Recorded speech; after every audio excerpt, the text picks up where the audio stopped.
بسم اللہ الرحمن الرحیم۔ السلام علیکم پیارے دوستو، آپ یہ وظیفہ رمضان کے آخری جمعے کو بھی کر سکتے ہیں۔ آج 18 رمضان المبارک جمعے کے دن اپنے ہاتھ کی انگلیوں پر یہ وظیفہ صرف 3 بار پڑھنے کی دیر ہے۔ جو بندہ آج رمضان المبارک کے دن یہ وظیفہ بتائے گئے طریقے سے پڑھ لے گا، آج جمعے کے دن اس کا نصیب ہی بدل جائے گا، تقدیر کے بند تالے کھل جائیں گے، مقدر اتنا چمکے گا کہ کبھی سوچا بھی نہ ہوگا، مقصد جتنا بڑا ہو۔ آج جمعۃ المبارک کے دن یہ وظیفہ صرف 3 بار پڑھنے کی دیر ہے، غیب سے مدد آ جائے گی۔ جمعے کی فضیلت اور برکت کے بارے میں تو ہر کوئی جانتا ہے۔ جمعے کا دن قبولیت کا دن ہے، جمعے کا دن رب سے مانگنے کا دن ہے، جمعے کا دن رب کو منانے کا دن ہے۔ جمعے کے دن ایک نیکی کا بدلہ 10 گنا زیادہ دیا جاتا ہے، 1 بار مانگنے والے کو 10 بار دیا جاتا ہے، 1 لاکھ مانگنے والے کو 10 لاکھ دیا جاتا ہے۔ اور جب یہی جمعہ رمضان کے مہینے میں آ جاتا ہے تو 18 رمضان جمعے کے دن 1 بار یہ وظیفہ پڑھنے سے پورے سال کا رزق اور دولت آپ کے نصیب میں لکھ دیا جائے گا۔ رمضان وہ مہینہ ہے جس میں ایک رات ایسی موجود ہے جسے 1000 مہینے کی راتوں سے افضل رات ہے۔ اس رات کو لیلۃ القدر کا نام دیا جاتا ہے۔ اس رات کو برکت والی عظیم رات کہا جاتا ہے۔ اس رات مانگنے والے کو نوازا جاتا ہے۔ 18 رمضان جمعے کے دن یہ وظیفہ 3 بار پڑھنے والے کو رزق اور دولت سے مالا مال فرما دیتا ہے۔ رمضان اپنی عظمتوں، برکتوں، رحمتوں کے ساتھ بڑی تیزی سے گزر رہا ہے۔ دیکھتے ہی دیکھتے آج 18 رمضان اور جمعے کا دن آ چکا ہے۔ اگر آپ کے گھر میں کوئی بیمار ہے، بیماری سے نجات چاہتا ہے، تو رمضان کے اس جمعے کے دن اپنی انگلیوں پر یہ وظیفہ پڑھ لو۔ 3 بار پڑھنا ہے، چھوٹا سا وظیفہ ہے۔ بیمار کی بیماری ہمیشہ کے لیے ختم ہو جائے گی۔ اگر کوئی بیماری ایسی ہے جو لا علاج ہے، ڈاکٹروں کے دھکے کھا لینے، بڑے بڑے جعلی پیروں فقیروں کے پاس چلے گئے، لیکن پھر بھی آپ کو افاقہ نہ ہوا، تو اپنے ہاتھ کی انگلیوں پر 3 بار پڑھ کر مریض پر پھونک مار دو، انشاءاللہ لا علاج بیماری کا علاج ہو جائے گا۔ اس کے علاوہ آج جمعے کے دن یہ وظیفہ اتنا خاص ہے، اتنا مجرب ہے، اتنا مستند ہے کہ آج میری وہ بہنیں، آج میرے وہ بھائی جو بے روزگار ہیں، رزق کی وجہ سے پریشان ہیں، وہ لوگ جو جلد کامیاب ہونا چاہتے ہیں، ارجنٹ اپنا گھر بنانا چاہتے ہیں، اپنے کاروبار میں ترقی چاہتے ہیں، اپنے گھر سے بے برکتی، بے سکونی کا خاتمہ چاہتے ہیں، رب کریم سے اپنی ہر حاجت کو پورا کروانا چاہتے ہیں، وہ دنیا جہاں کے تمام کام چھوڑ کر ماہ رمضان کے اس جمعہ کے دن اپنی انگلیوں پر 3 بار یہ وظیفہ پڑھ لیں۔ ماہ رمضان کا مہینہ ہے، تقدیر اور نصیب کے فیصلوں کا مہینہ ہے، رب کریم کو راضی اور منانے کا مہینہ ہے۔ اگر رمضان کے مہینے کو لاپرواہی میں گزارو گے، اس مہینے کو بے قدری سے گزارو گے، تو یہ مہینہ پورے سال کی تباہی اور بربادی آپ کے مقدر میں لکھ دیتا ہے۔ اور جو بندہ چند منٹ نکال کر رمضان کے اس مبارک جمعے کے دن اس وظیفے کی قدر کر لیتا ہے، چند منٹ نکال کر رب کریم کے سامنے گڑ گرا کر اپنی انگلیوں پر 3 بار یہ وظیفہ پڑھ لیتا ہے، مصلی چھوڑنے سے پہلے نصیب اور تقدیر کے بند تالے کھل جاتے ہیں۔ مصلی چھوڑنے سے پہلے ہر حاجت غیب سے پوری ہو جاتی ہے، جس کو یقین نہیں آتا۔ آج 18 رمضان جمعے کے دن دنیا جہاں کے تمام کام چھوڑ کر یہ وظیفہ 1 بار لازمی پڑھ لینا، کیونکہ جمعۃ المبارک تو بہت سے آئیں گے، لیکن 18 رمضان کا یہ جمعہ سال میں 1 بار آتا ہے، یہ موقع سال میں 1 بار ملتا ہے۔ آج اگر اس ویڈیو کو ضائع کر دیا، آج اگر اس موقع کو ضائع کر دیا، آج اگر اس موقع کو لاپرواہی میں گزار دیا، تو پورا سال ٹھوکر محتاجی تانے آپ کا مقدر ہو جائیں گے۔ میرا بس چلتا میں آپ میں سے ہر ایک کو مصلی پر بٹھا کر کہتا، آج یہ وظیفہ پڑھ لو، کیونکہ رمضان کے مہینے میں رب کی ذات مانگنے والے کو ہر شے دینے کو تیار ہے۔ نبی پاک صلی اللہ علیہ وآلہ وسلم نے فرمایا کہ رجب رب کا مہینہ ہے، شعبان میرا مہینہ ہے، رمضان پوری امت کا مہینہ ہے۔ اور رمضان کی قدر و قیمت اتنی ہے کہ جو اللہ والے ہیں وہ راتوں کو قیام کرتے ہیں، ذکر و اذکار کرتے ہیں، اپنے گناہوں کی توبہ کرتے ہیں۔ ابھی بھی موقع ہے، ابھی بھی وقت ہے۔ آج رب کریم سے جتنا مانگو گے، جتنا مانگو گے، جیسا مانگو گے، جو بھی مانگو گے، میرا رب آپ کے مقدر میں لکھ دے گا۔ بڑا بدبخت ہے، بد نصیب ہے وہ بندہ جو رمضان کے اس جمعہ کے دن کی قدر نہیں کرے گا۔ پوری رات موجود ہے، پورا دن موجود ہے۔ آپ چاہے پاکستان سے ہیں، آپ چاہے انڈیا سے ہیں، سعودی عربیہ سے ہیں، بنگلہ دیش، نیپال، دنیا کے کسی بھی کونے سے آپ کا تعلق ہے، آپ نے 18 رمضان کے دن اپنے ہاتھ کی انگلیوں پر یہ وظیفہ پڑھنا ہے، یقین کامل سے پڑھنا ہے، مقصد کو ذہن میں رکھ کر پڑھنا ہے۔ میرے رب نے چاہا تو مصلی چھوڑنے سے پہلے رب کریم کے فرشتے زمین پر آ جائیں گے، رزق اور دولت کی بہاریں چھوڑ کر جائیں گے۔ آج صرف اتنا کہوں گا کہ آپ دکان پر ہیں، دفتر پر ہیں، کاروبار، سفر، جہاں پر جس کو جب وقت ملتا ہے، جیسے وقت ملتا ہے، وظیفہ پڑھ لینا۔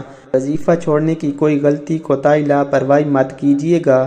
وقت کی نزاکت کو مد نظر رکھتے ہوئے آئیے آج کے اس عمل کی طرف چلتے ہیں۔ باوضو مصلی پر بیٹھ کر آپ نے سب سے پہلے نبی کریم صلی اللہ علیہ وآلہ وسلم کی ذات پر درود پاک پڑھنا ہے۔ آپ صلی اللہ علیہ محمد پڑھ لیں، آپ صلی اللہ علیہ وآلہ وسلم پڑھ لیں، یا آپ نماز والا درود ابراہیمی پڑھ لیں۔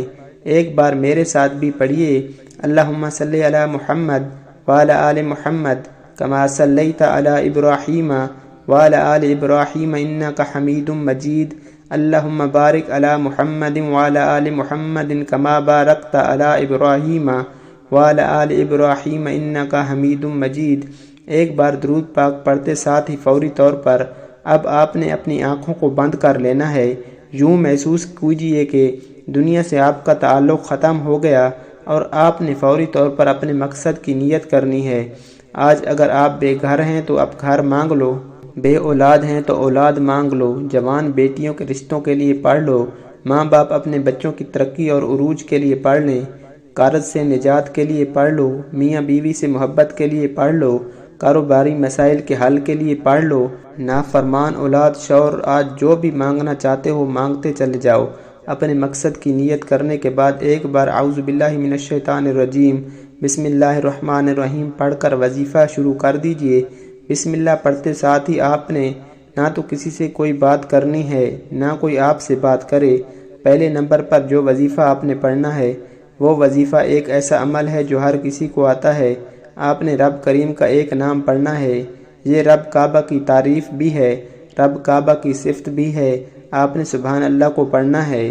جب کوئی بندہ زمین پر بیٹھ کر رب کریم کی نعمتوں کو دیکھتا ہے، رب کے معجزات کو دیکھتا ہے، رب کی بنائی ہوئی خوبصورتی کو دیکھتا ہے تو بندے کے منہ سے ایک دم سے سبحان اللہ نکلتا ہے۔ جب کوئی بندہ سبحان اللہ کہتا ہے تو رب کریم راضی ہو جاتا ہے، یہ بندہ میری بڑائی کو، میری عظمت کو، میری خوبصورتی کو دیکھ کر تعریف کر رہا ہے۔ سبحان اللہ پڑھنے سے انسان ڈائریکٹ رب کو راضی کرتا ہے۔ آج وہ وظیفہ بتا رہا ہوں جس سے آپ کا رابطہ رب سے ہو جائے گا، پھر رب سے جو مانگنا ہے مانگتے چلے جانا۔ آپ نے سبحان اللہ کو کیسے پڑھنا ہے؟ آپ پڑھیں گے سبحان اللہ ایک بار، سبحان اللہ دو بار، سبحان اللہ 3 بار۔ اس طرح سے آپ نے سبحان اللہ کو ہاتھ کی انگلیوں پر صرف اور صرف 11 بار پڑھنا ہے۔ یقین کیجئے گا 11 بار سبحان اللہ پڑھتے ہی میرا رب اتنا راضی ہو جائے گا، اتنا راضی ہو جائے گا کہ مانگنے والے کی ہر حاجت کو پورا کر دے گا۔ آج سبحان اللہ کو بتائے گئے طریقے سے پڑھتے ساتھ ہی آپ نے رب کو راضی کر لیا۔ شرط یہ ہے کہ بتائے گئے طریقے سے پڑھنا ہے۔ سبحان اللہ کو بتائے گئے طریقے اور ترتیب سے پڑھتے ساتھ ہی آپ نے دوسرے نمبر پر جو وظیفہ پڑھنا ہے، آج 18 رمضان جمعۃ المبارک کے دن کا خاص الخاص اور شرطی عمل آپ نے جو دوسرے نمبر پر پڑھنا ہے وہ رب کریم کے 2 ناموں کا وظیفہ ہے۔ آپ نے یا اللہ یا کریم کو پڑھنا ہے۔ توجہ کیجئے گا، یا اللہ یا کریم ایک بار ہو گیا، یا اللہ یا کریم 2 بار پڑھ لیا، یا اللہ یا کریم 3 بار پڑھ لیا۔ اس طرح سے آپ اپنے ہاتھوں کی انگلیوں پر پڑھ لیں یا تسبیح کے دانوں پر پڑھ لیں۔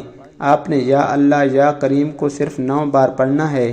اللہ والو، آج جو مانگنا ہے آپ کو لگتا ہے کہ ناممکن ہے، آج 18 رمضان جمعے کا دن ہے، قبولیت کی گھڑیاں ہیں، خزانے لوٹنے کا دن ہے۔ آج رب کریم سے جو مانگو گے 100% گارنٹی کے ساتھ مل جائے گا۔ یا اللہ یا کریم پڑھتے دوران رب کعبہ سے ضد کے مانگنا، جس طرح ایک بچہ اپنی ماں سے ضد کر کے مانگتا ہے۔ میں یقین سے کہتا ہوں کہ آپ یا اللہ یا کریم پڑھتے دوران تنہائی میں بیٹھ کر توجہ اور دھیان سے رب کریم سے ضد کر کے مانگیں، مولا کریم میرے صغیرہ کبیرہ گناہوں کو بخش دے۔ جب آپ بتائے گئے طریقے اور ترتیب سے یا اللہ یا کریم کو پڑھ لیں گے تو آج کا تیسرا اور آخری وظیفہ اس کے بغیر آج کا عمل نامکمل ہے۔ یہ وظیفہ یہ عمل آج کے عمل کی ریڑھ کی ہڈی ہے۔ آپ نے تیسرے نمبر پر جو وظیفہ پڑھنا ہے، یہ وظیفہ پہاڑ جیسی رکاوٹوں کو ہٹا دے گا۔ بڑے بڑے دشمن راستہ چھوڑنے پر مجبور ہو جائیں گے۔ وہ حاجات جو کئی سالوں سے پورا ہونے کا نام نہیں لے رہی۔ یہ تیسرے نمبر کا وظیفہ پڑھنے کی دیر ہے۔ فرشتے غیب سے آئیں گے، رزق اور دولت کے خزانے چھوڑ جائیں گے۔ یہ تیسرے نمبر پر جو وظیفہ یہ تحفہ ہے، یہ ہر کسی کے نصیب میں نہیں آئے گا۔ آپ نے ایک ایسی تسبیح پڑھنی ہے، یہ تسبیح آج 18 رمضان جمعے کے دن جس گھر میں پڑھ لی جائے، اس گھر کا بچہ بچہ دولت مند ہو جائے گا۔ آج تیسرے نمبر پر ایک تسبیح سورہ کوثر کی پڑھنی ہے۔ الحمدللہ سورہ کوثر ہر کسی کو زبانی آتی ہے۔ سورہ کوثر سے اگر آپ کے کاروبار میں نظر بد، حسد، جادو کے اثرات ہیں، آپ کی اولاد پر جادو جنات کے اثرات ہیں، آپ کے گھر میں شیطانی اور زمینی آفات ہیں، سورہ کوثر جس گھر میں 18 رمضان جمعے کے دن پڑھ لی جاتی ہے، اس گھر کے کونے کونے سے غربت اور تنگ دستی کا نام و نشان مٹ جاتا ہے۔ آپ چاہے تسبیح کے دانوں پر پڑھ لیں، آپ اپنے ہاتھوں کی انگلیوں پر پڑھ لیں، لیکن 100 کا مطلب 100 ہے، نہ کم ہے نہ زیادہ پڑھنا ہے۔ ایک مرتبہ سورہ کوثر کی تلاوت سماعت فرما لیں۔ بسم اللہ الرحمن الرحیم، انا اعطیناک الکوثر فصل لربک وانحر ان شانئک ھو الابتر۔ ایک بات یاد رکھیے گا، آج 18 رمضان جمعۃ المبارک کے دن میں نے آپ کو 3 چھوٹے چھوٹے اعمال بتائے ہیں۔ یہ وظیفہ یہ اعمال بتائے گئے طریقے اور ترتیب سے پڑھنے ہیں۔ اپنی طرف سے کوئی ترتیب نہیں بنانی، کیونکہ یہ خاص عمل ہے، خاص وظیفہ ہے۔ آپ کی کوتاہی سے یا لاپرواہی سے وظیفہ ضائع ہو جائے گا اور یہ موقع سال کے بعد ملے گا۔ آج قبولیت کی گھڑیاں ہیں، آج رب کریم سے مانگنے کا وقت ہے۔ آج کا دن اگر ہاتھ سے نکل گیا تو پھر سارا سال پچھتانا پڑے گا۔ وظیفہ مکمل ہوتے ہی آخر میں اتنا ہی درود پاک لازمی پڑھیے گا جتنا آپ نے عمل کے شروع میں پڑھا تھا، پھر دونوں ہاتھ اٹھا کر رب کریم سے سچی توبہ کیجیے۔ بعض اوقات گناہوں کی پکڑ سے دعائیں اور وظیفوں کا فائدہ نہیں ہوتا۔ آج سچی توبہ کرنے کے بعد ضد کر کے رب کریم سے مانگیے، آنکھوں میں آنسو لیے مانگیے گا، مولا کریم میں آج تجھ سے لے کر اٹھوں گا، انشاءاللہ آپ کی ہر حاجت پوری ہوگی۔ دعا ہے رب کریم میرا سنانا اور آپ کا سننا اپنی پاک بارگاہ میں منظور فرمائے، جو مانگا مقدر فرمائے، جو نہیں مانگ سکے بن مانگے عطا فرمائے۔ اپنے رزق میں برکت اور وسعت کے لیے اللہ تعالیٰ کے 99 ناموں میں سے کوئی ایک نام کامنٹ سیکشن میں ضرور لکھیے گا۔ اللہ تعالیٰ ہم سب کا حامی و ناصر ہو۔ خدا حافظ۔ پیارے دوستو، اس طرح کی معلوماتی ویڈیو کے لیے ہمارے چینل کو ضرور سبسکرائب کر دیں۔ ویڈیو اچھی لگے تو ویڈیو کو لائک اور شیئر ضرور کریں۔ جزاک اللہ۔